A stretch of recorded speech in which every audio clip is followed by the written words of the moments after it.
तो हेलो दोस्तों, सभी का स्वागत है new my YouTube channel Gujarat वाली भाभी में। तो आप लोग जब पहली बार आते हो तो कृपया करके आप लोग सब्सक्राइब कर दीजिए, ताकि जब भी लाइव आओ मज़ेदार तो सबसे पहले आप लोगों के पास नोटिफिकेशन पहुंचे। दोस्तों, तो क्या चाहते हो मेरे जानू, मेरा सोना करेजा सब।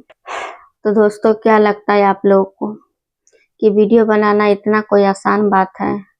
साला गार फट जाता है, बैठकर घंटे बातें करो, गार फट के दरवाजा लग जाता है। आप लोग बस आते हो, एक दो बात सुनोगे, इग्नोर कर दोगे।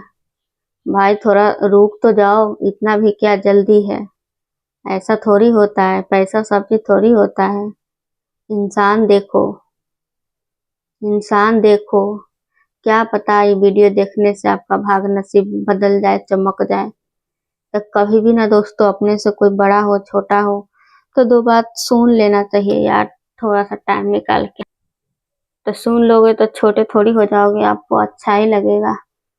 तो गाइस, एक मतलब बहुत ज्यादा बूढ़ा हो गए थे, एक बूढ़ी माँ बहुत ज्यादा बूढ़ा हो गए थे, लेकिन उनका जो है ना मृत्यु नहीं हो रहा था, हो ही नहीं रहा था। वो बेचारी सब दिन भगवान से प्रार्थना करती कि हे भगवान, अब मुझे जीने का कोई इच्छा नहीं है, अब कोई जीने का वजह ही नहीं है। अब इतना बूढ़ा हो गई हूँ, सब चीज बिस्तारे पे होता है, खाना पीना लेटरिन बाथरूम सब जा, मुझे जीना नहीं है। लेकिन दोस्तों, उनका जो है प्राण ही नहीं छूट रहे थे, नहीं छूट रहे थे। आप उनसे ना, उनका घर में जो बेटा बहू सब जो थे, सब मतलब सेवा पानी कर करके थक गए थे।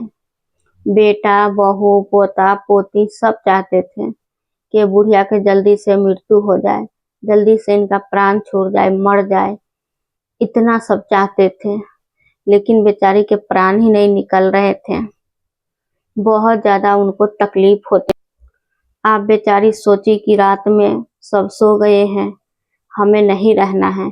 जैसे तैसे करके देखा, एक दिन सारे के सारे लोग सो जाते हैं, ये बेचारी निकल के अपना घर से आज चली जाती है। निकल के सोची हम जाते हैं कहीं दूसरे ठान रह लेंगे, उन्हीं मर हर जाएंगे, कहीं इंडा पोखरी देखेंगे उन्हीं लुढ़क जाएंगे। लेकिन इस घर में हमें नहीं रहना, क्योंकि बेटा पुतोह तो सेवा पानी भी करते हैं।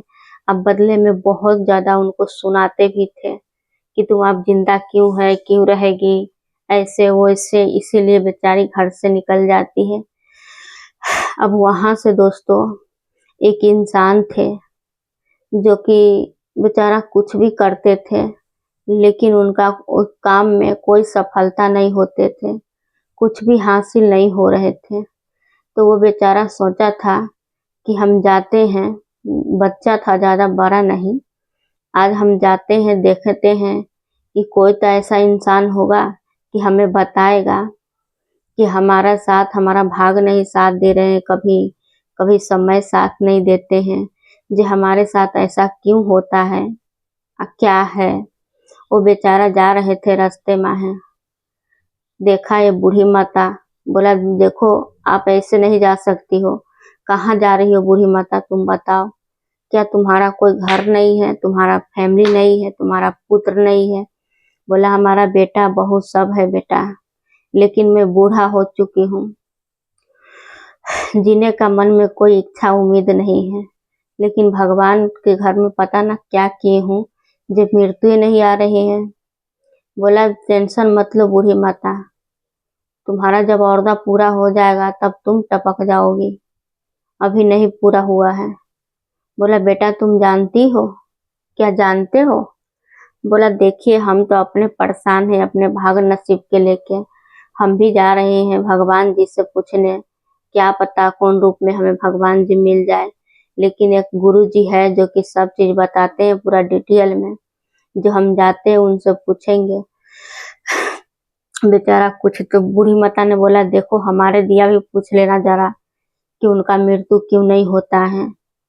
आप बोला ठीक है। बेचारा जाते गया जाते गया जाते गया जाते जाते कुछ दूर गया तो गाइस इतना बड़ा भयंकर एक पाखर का पेड़ था, जो कि उन पे लोग इतना पानी उनी चढ़ाते थे, इतना पूजा पाठ करते थे, और हमेशा सूखा के सूखा ही रहते हो वृक्ष, कभी भी फूलते फलते नहीं।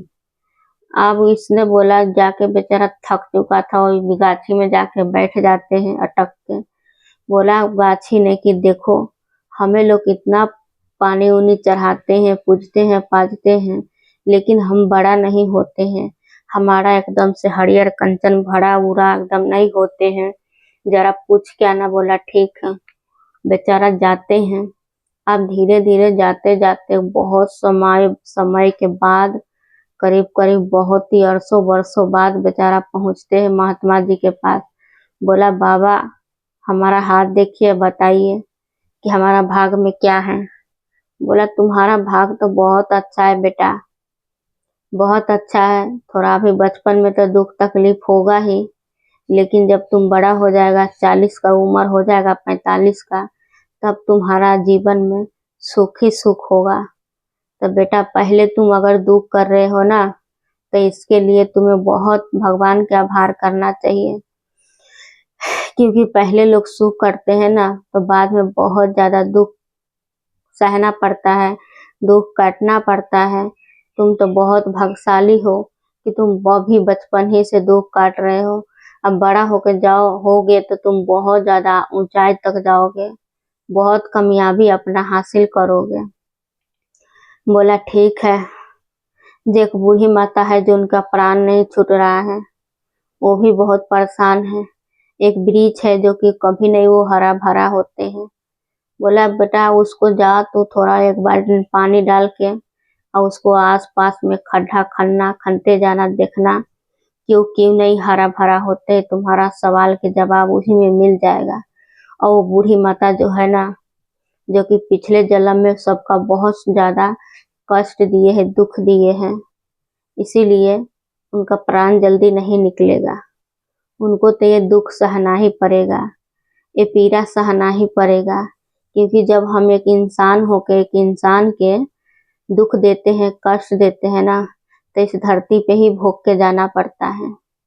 तो कभी भी एक इंसान के दूसरे इंसान के कष्ट बलू नहीं देना चाहिए। अब बेचारा आते हैं, वहां से कुछ पानी उनी का व्यवस्था करते हैं, कुछ कुदाली वगैरह वो सब जाके पीपर के पेड़ के खंडाई करते हैं। खंडा खन के इतना खोदे उन जमीन को कि वहां से तो इतना ज्यादा सोना रुपया पैसा, इतना सारा धन निकला कि उस गर्मी के मारे वो पौधा कभी भी हरा नहीं होते थे।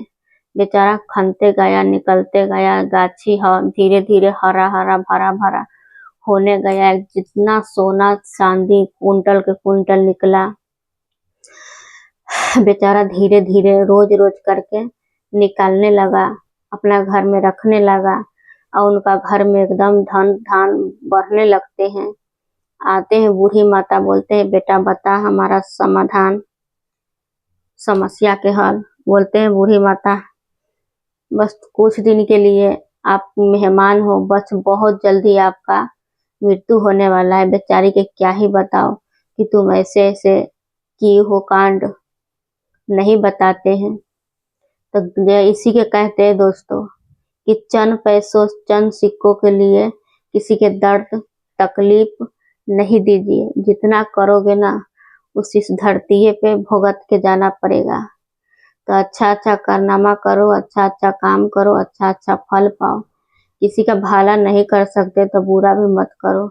आजकल तो यूट्यूब हो, फेसबुक हो, इंस्टाग्राम हो, कोई भी कुछ भी दोस्तों डाल देते हैं जिसका जो मन है। तो जिसके पास जितना दिमाग है, अक्ल है दोस्तों, उतना अपना अपना काम करते हैं, ताकि हम कोई भी भूखा ना मरे, हमारा भी घर चल सके, 2 वक्त के खाना मिल सके। लोग इसीलिए तो कितना लोगों है जो कि मजाक भी उड़ाते हैं। तो भाई अगर तुम किसी का सपोर्ट नहीं कर सकते हो ना, तो मजाक उड़ाने का तुम्हारे क्यों कोई जरूरत नहीं है। दूसरे के ऊपर गलत कमेंट करोगे तो तुम्हारे को अपने ही ऊपर वाला भगवान देखता है। इंसान तो कोई माफ भी कर देगा, लेकिन दोस्तों आजकल के जमाना में ना किसी का मजाक भी नहीं उड़ाना चाहिए। हसल घर कहता है ना दोस्तों, भगवान बसाता है। इंसान तो ऐसे एक दूसरे के ऊपर लगल पड़ल रहे थे।